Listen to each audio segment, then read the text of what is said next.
最近香港出現咗一種新型嘅騙局，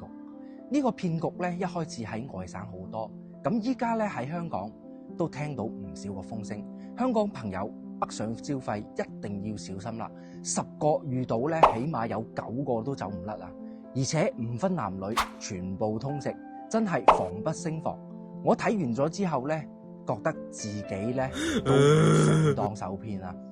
如果有一日你突然收到陌生人轉賬俾你，金額咧唔大，一般係2000到5000蚊左右。呢個時候咧，你可能會諗係咩騙局咧？因為呢筆錢按理嚟講咧係用唔到嘅，但係你試過轉出去呢筆錢咧，居然可以轉到喎，亦都可以正常消費。咁正當你疑惑緊呢筆錢係邊個轉過嚟嘅時候咧，你隻手機即刻就會接到一個電話，一個陌生女仔會好溫柔咁樣同你講：唔好意思啊，我啱啱係轉醫藥費俾鄉下嘅媽咪睇病，個賬號咧我就 send 錯咗一個數字啊，轉咗落你度，希望你可以幫手褪翻俾我媽咪嘅 account 啊。佢不停咁樣同你講多謝，你一邊聽電話一邊睇短信，確實係陌生人轉嘅，係自己嘅錢。呢個時候咧，你心入邊一定會猶豫緊，諗住應唔應該報，始終驚對方係騙子。你正喺度諗緊點樣回應對方嘅時候咧，呢個時候對方就會乘勝追擊啦，好緊急咁樣同你講：你如果唔退翻啲錢俾我咧，我就唯有報警揾警察幫手噶啦。咁到時候警察一定要求你退翻呢筆錢俾我噶，咁樣大家都會好麻煩。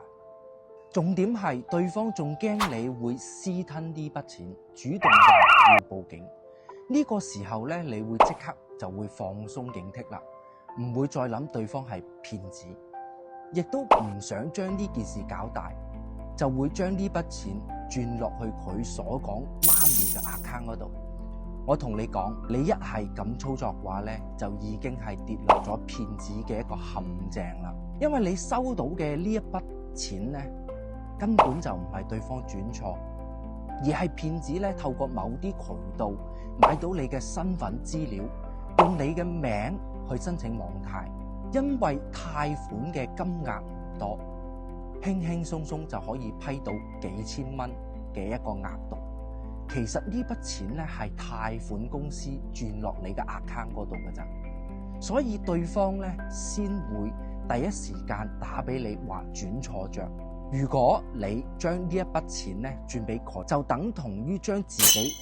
網上貸款嘅錢咧轉咗俾騙子。等1個月之後咧，貸款嘅一個平台公司咧就會打電話同你追數，到時候咧你先知道自己係受騙咗。呢個時候騙子咧就已經早就走咗啦，錢都使晒啦。如果你以後遇到呢個情況，一定要第一時間報警，千祈唔好有僥倖嘅心理，即刻轉發俾身邊嘅親朋戚友，唔好俾佢哋中招。我係 Alex。